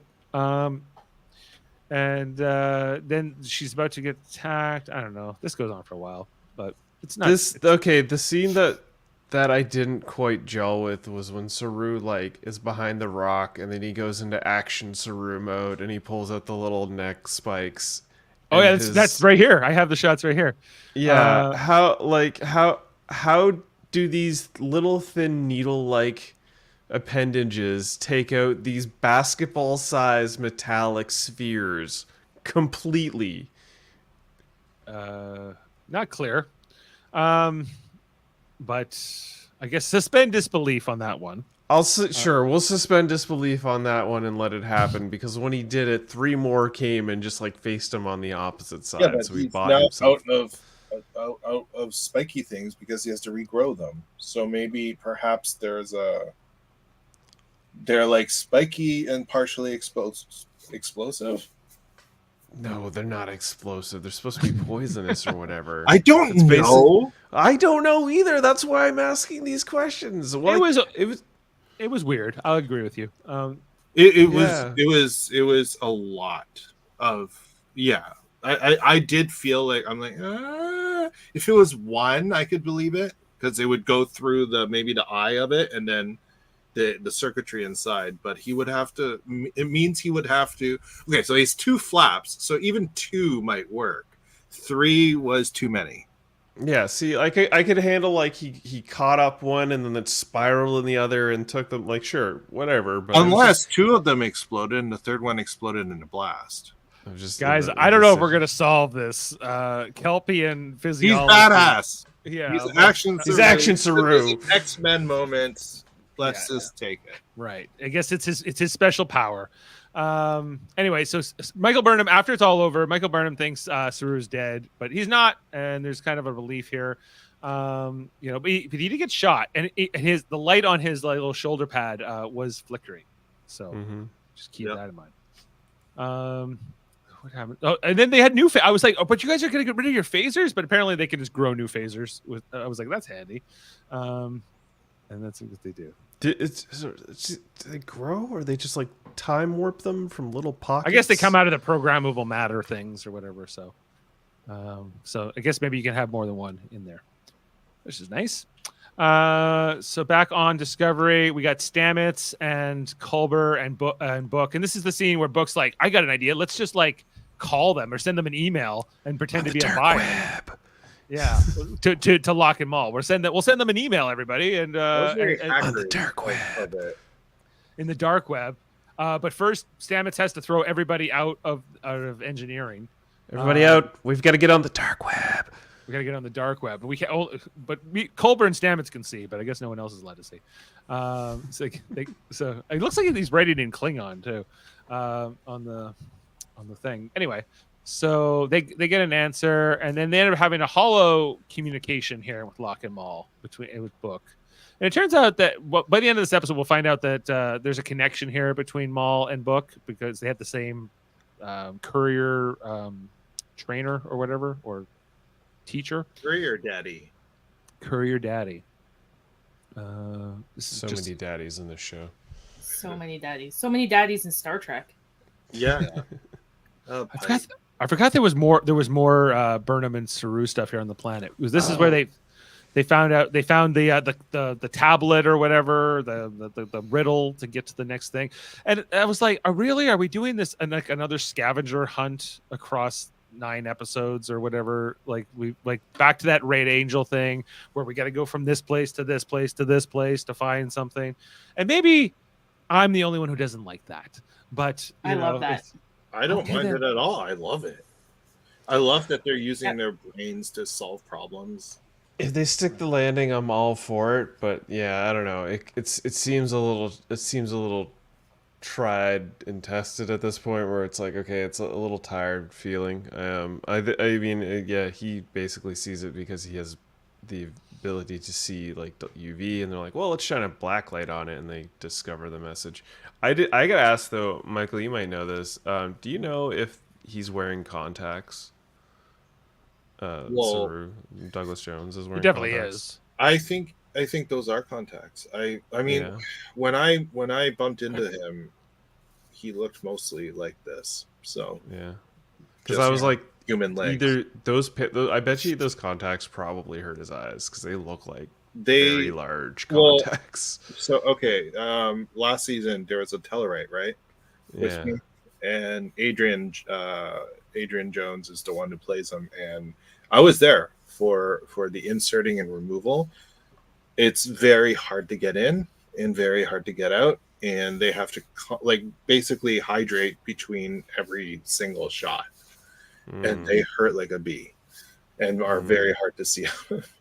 So whatever, if I'm pretty sure Doug Jones's ones they might be better, but they're still like a pain in the ass.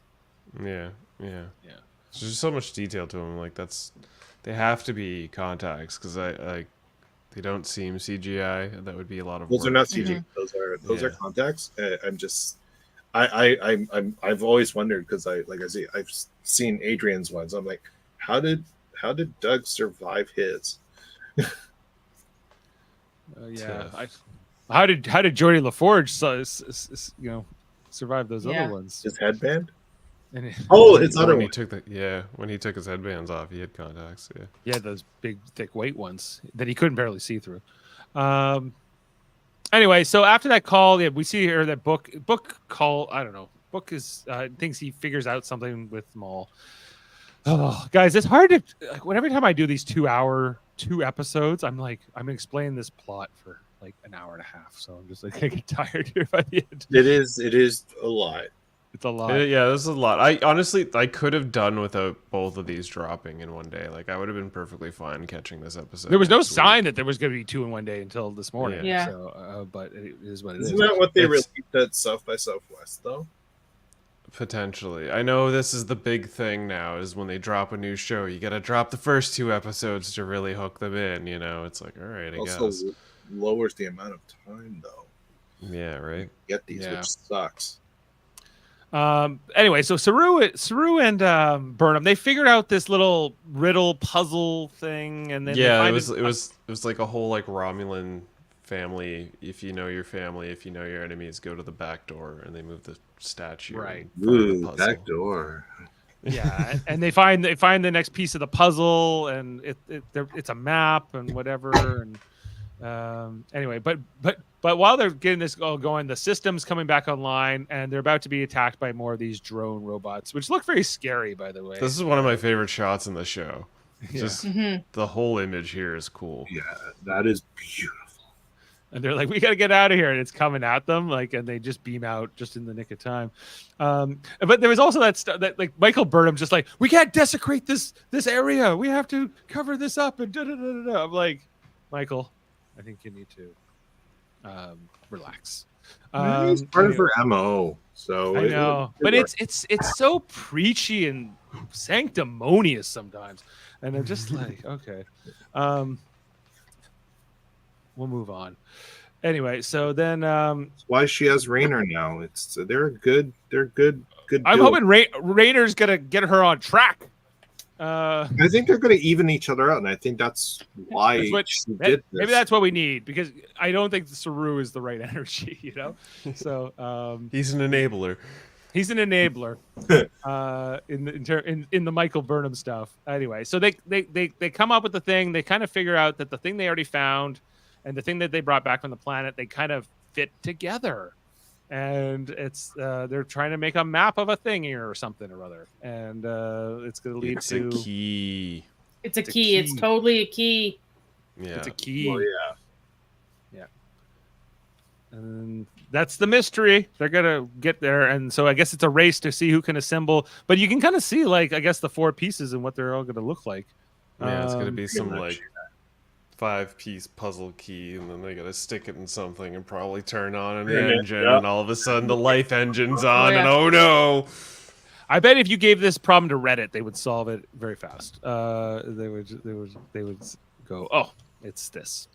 But anyway, so they figured out that Locke and Maul, who already got the clue. That screenshot of Tilly was amazing. Can we go Love. I think that normally would have gotten a delete, but you know, she was kind of thinking there. And kills them with mine bullets. they think they figure out that the Locke and Mull are going to interpret the clue as going to Beta Z, but actually it's not going to Beta Z. The clue is going to Trill, and so that's where they're headed. We see her book kind of figures out who Mull is by de-aging her to the age of 7, I guess, and 7 years 3 months, very specific age he gives, and in going, he knows her, which will be revealed. Culber shows up, and he kind of explains this to Culber, explaining that Mull might be the only family he's got. And Discovery comes back to Federation headquarters. Saru is packing up his stuff. He's leaving his greenhouse quarters. Make sure you watch out for the kelp moss. I swear, if you play this scene with the scene from season 2 or 3, they'll play exactly the same. It's not their first goodbye, no, by any means. The first time they've told each other how much they love each other and how much they respect each other. And I get that, and I'm for that, and I bought it the first time. I didn't need an encore, and it felt like a waste of time in an episode when we only have 10 episodes. Well, maybe, I don't know. Like, I just don't do it again. If this is it, this is it, okay? And then, like, every episode is gonna have one now. This is my biggest nitpick out of these 2 episodes. Was just like, why this again? We've done this before. Okay, he's leaving the ship. I think it would have been incomplete if he's her first officer, and they've been together for this many years through so many things, and he's gonna leave the ship and get married, and she's gonna be like, "I already said bye to you 3 years ago." It doesn't make sense to me. They would have another goodbye. Yeah, but I don't know. It's just the length of the goodbye maybe is. But it is the final season. All right, no, it is what it is too. Like, remember when she said goodbye to Spock, her brother, and it went on. That scene went on for on and on. Like, you can have a goodbye, but they can be a little long. That's all. Anyway, it's over. They said goodbye. Just see ya. And so she's back here talking to Admiral Vance, who's talking about Captain Rayner. He had to fire him, force him into early retirement, apparently. Then Michael Burnham has an idea. I need a new first officer.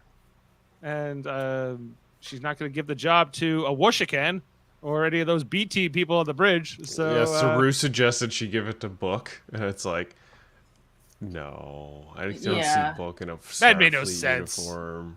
Yeah, I would just Adira would be a more logical choice than Book, So it would at that point it felt like, oh, you're really gonna shoehorn the whole awkward. We're gonna have a working relationship when we dated, sort of like tete-a-tete. It's like, no. It was to piss people like you off. Wow. Before it was the actual.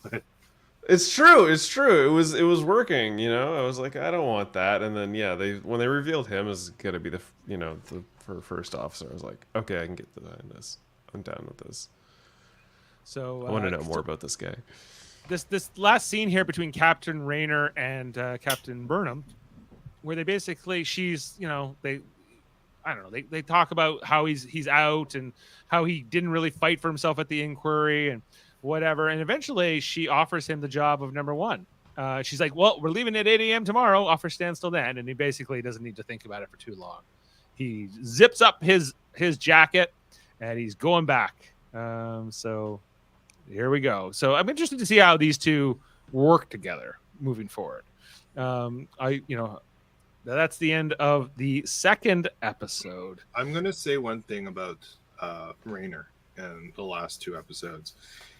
I see a bit of, as Star Trek has always done, they're cognizant of real world issues and how our world is going. And I've noticed that him talking about, like, I've been doing this for 30 years. This is how I am, blah, blah, blah, blah, blah.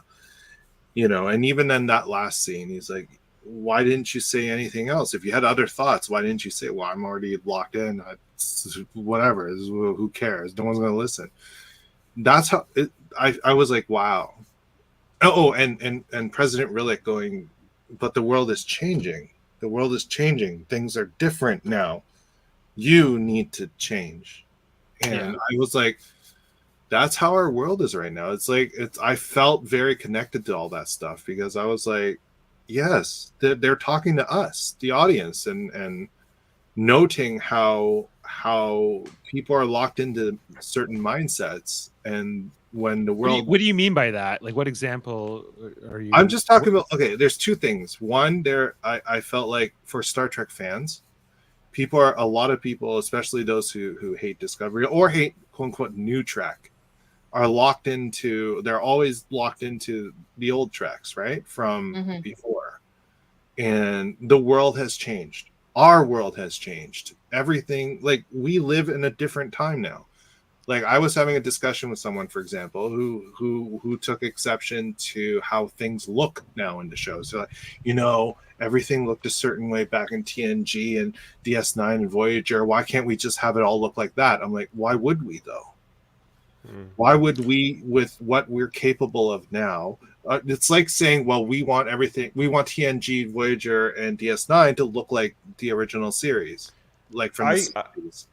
I get that sentiment, but I think it's more like, for me, it's not like, I don't want an exact visual replica of TNG or DS9, but like to change an alien design for the sake of change's sake it can be a bit much. Like, if you've seen some of the Cardassians and Ferengi in Discovery, the Klingons, Discovery wasn't the first. Discovery wasn't the first one that changed the Klingons. Yeah, I agree. So Klingons aside, but like they also referenced the bald heads in TNG.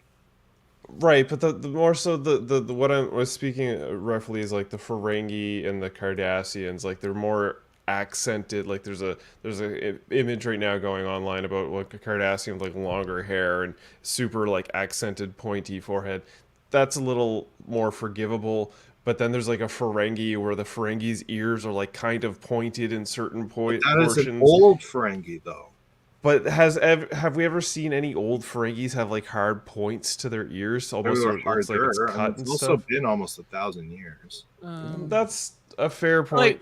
Those things don't necessarily, like, if you completely redesign an alien species, and yes, like the Klingons were done between like original series and the first motion picture, where they were redone, and then I think like there was a feeling of like that's good now, and when they went and changed it for the sake of change's sake in the beginning of Discovery, and yes, there was a precedent, but it didn't mean that the change was good or welcome. Well, it's not like they continued with it as seen in Strange New Worlds. Well, that's the thing. Yeah. Exactly. Strange New Worlds does a really good representation of taking this like nostalgic look of a Klingon that we understand, but modernizing it to this more modernized look of what they're presenting in Strange New Worlds. Because we have different showrunners now.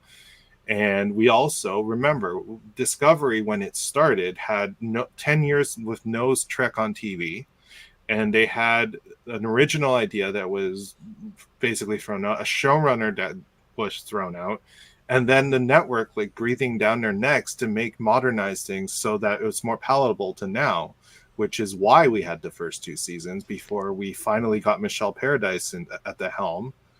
And I'm all for modernizing the image and the set pieces. No, I'm saying those are bad things. The studio micromanaged to the point because they just needed it to appeal to everybody.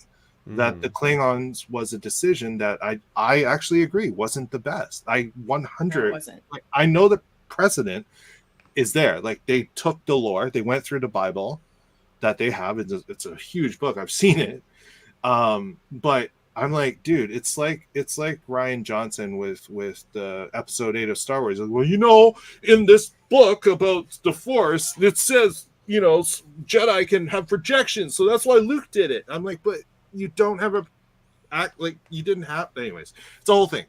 And I agree with you. My whole point though about the message that I noticed I felt was within these 2 episodes of Rayner, is here's someone who's quote unquote stuck in the past, right? He's older, he's set in his ways, he has a certain way of thinking, and as President Rillick said, the world has changed, and he's like, well, I don't accept this. And I'm not just talking about Star Trek, I'm talking about the world we live in. There is a culture war, right, in our world. right? And people are like split between essentially two ideologies. And the issue at hand is that our world is progressing. No matter what anybody wants or thinks, our world will always move a certain direction, and things change. Understanding of us, of the world we live in, changes, and there are a lot of people who don't want to accept or find it difficult to accept. And I applaud the writing for at least kind of putting a parallel in there, which again, I say Star Trek has always done this, right? It's always said, used parallels within their stories to represent our world and try to work towards the best, which is what we're seeing here with Burnham saying, look, I know what you're like. I get it. And they also show that deep down there's more to him than the surface that he has put out there. And so now she's saying, why don't we work together? And I was like, that is so beautiful. I was like, wow, it blew my mind, because it's saying to us as a society, like, we got to put our really hard-headed differences aside, come together, sit down, talk, and work together, because we're so divided. I don't know. I just thought it was a good message. That's what well, that's interesting. I liked it too, because I think she definitely saw in her in season 1, where she was that disgraced Starfleet officer that was given that second chance, that just wanted to do right, but didn't necessarily do the right thing by Starfleet. And now she's been given a chance to let him have a second chance and to fix his mistakes, like she was given. And she's clinging to that. Yeah, that's good. The in-story reason is good too. Like, I agree with you that. I'm just what I find interesting too is that, you know, Michael Burnham is the 900-year-older person here. You think she'd be the more like set in her ways, or not in this new world, or, you know, whatever. And it's she's the never opposite. been really that set. I mean, she's set in certain ways, but that's the thing, right? Even you are like, oh, she's so sanctimonious, but that's the thing, right? If you want to really go there, like, you have the left and you have the right. You know, and because of the way our world is, people are very set in I'm not saying like you shouldn't be progressive, but we're progressive to the point now that the way our politics are working, for example, if a conservative politician has a good idea, a lot of people will just reject it because it's a conservative politician, and vice versa. So I think the message here for our world, not the in-story message, but our world message that this is sending is like, look at these two captains, right? They're on opposite ends of the way they work, and now they're going to work together, and this is how we're going to have this season unfold, and how their stuff is going to get solved by having two perspectives working in unison, so that the good parts of each can come out. Well, I think she's a little more sanctimonious because she comes from a time where the Federation also was more sanctimonious. She's coming from a time where the Federation was this monolith that was just this. They had this view of the way the world was going to be, and she comes 900 years in the future, and the Federation is in shambles. So she looks like she's going to be more sanctimonious compared to them, because they're kind of like war beaten. Yeah. Well, with all that said, guys, let's get into our ratings. And you know, I think we've had a good conversation here tonight about these two episodes. So we'll start off with. Well, I'll start us off. So part 1, Red Directive. I'm going to give Red Directive an 8. It was all right, pretty good. Michael, I am going to give it an 8.5. 8.5 for Michael. And Murphy, your first time you're ever rating any Discovery episode. I'm gonna give this one a 7. It was. I'm hoping it'll land harder. I don't know. 7 for me. Okay, and Ashley, 9.5. 9.5. Okay, and this currently, as of right now, has a 6.2 on IMDb with only 202 votes. You know, as is normal for this kind of time. All right, and so let's get into Under the Twin Moons next. Under the Twin Moons was pretty good, 7.5 for me. Michael, 9. 9 from he liked it even more. Murphy.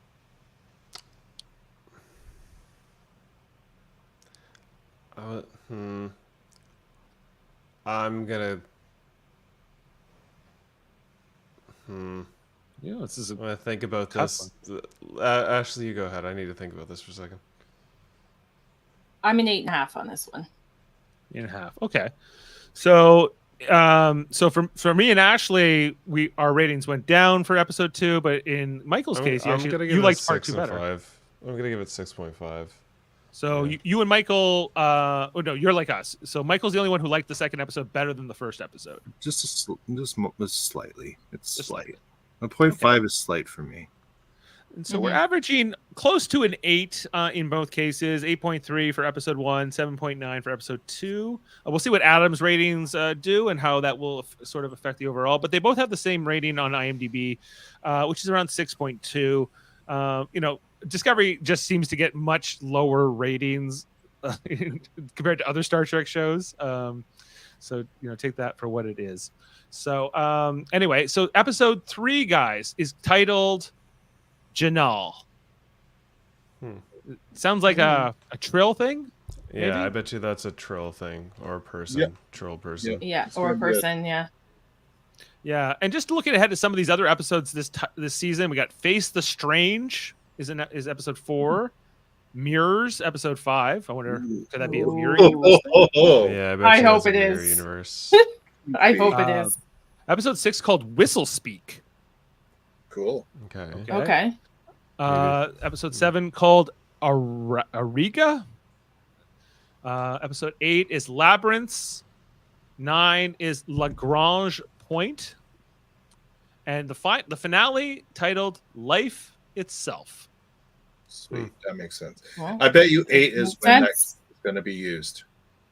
Yeah. Any other theories, guys, about what's going to happen this season? Any ideas, or you just don't want to speculate? It's okay. I can't say I've got any hard speculations. I always kind of go in to Discovery with like very low expectations to see where they go. And like last season, they ended on a pretty high note for me, going to like the edge of the universe and discovering like jellyfish aliens and stuff like that. I thought that was pretty cool, and I'm interested to see where they can go from there, considering they went to the edge of the universe. Like, what's the plot point? And within the first 2 episodes, we get the whole like progenitor set up. So yeah, I'm interested to see where they take it with that. I hope they bring Fred back. I hope they turn him back on, and he becomes like. Just give us more Fred. We're all I calling want for more Fred. Yeah, we need more We Fred. just need Tasha Yar to come back to turn that thing on. I'm so sorry. Well, all right. Well, guys, I think we can sign off for tonight. Thanks to the whole panel, the whole team. Looking forward to talking about the rest of this season with all of y'all and Adam. I'm glad he was able to make a cameo tonight. And check out our other stuff here on the Live Long and Podcast Network. Just tonight, our science division led by Davin, or no, I think it was under actually Locutors, that banner. They were talking about the top 10 first contacts. So that was also on tonight. Him and Dave were going on about that. Tomorrow, we are ranking 81 Star Trek uniforms. Davin and I, and maybe Kevin, look out for that. Can you give us a peek what your top 5 is, Dave? Oh, maybe one of your top 5.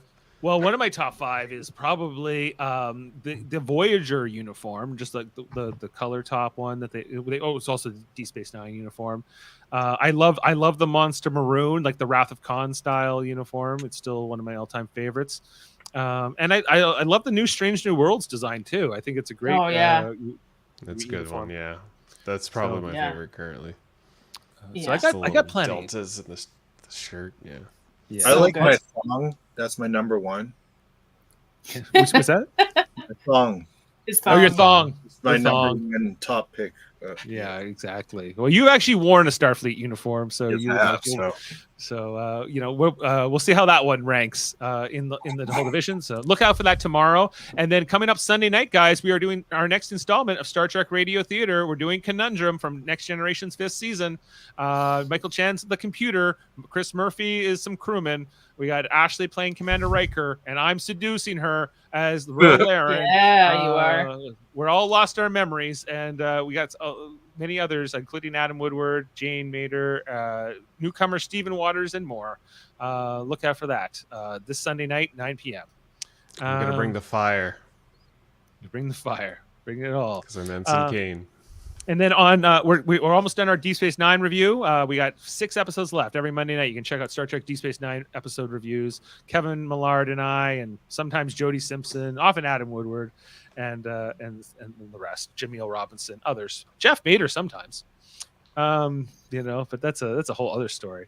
And with that, guys, check out the United Federation of Podcasts. We have a website, ufpodcast.com, where you can find great content like the Hellbound podcast with Michael Chan, Alex Blackburn, Aiming on Track, my son doing music podcasts, Hold Up movie podcasts with Davin and Murphy talking all kinds of movies and what you will, Graphic Histories with Andre Mayette interviewing all kinds of interesting people from entertainment, and the X-Rated podcast with Davin and Andre, where they talk about X-Men the animated series and now X-Men 97. And lastly, the Super Mater Brothers podcast. We are brothers. We are often talking about Survivor. We are brothers. We are brothers! Oh, and the newest member of our network, hey, did you see this one? I forgot about them. Stephen Waters and Jason Phillips. They're probably live right now talking about the Iron Claw. They were on earlier. Sometime. Yeah. So, and with all that, we'll sign off for tonight. Thanks to the group, and live long and podcast. We will see you next time. Have a good one.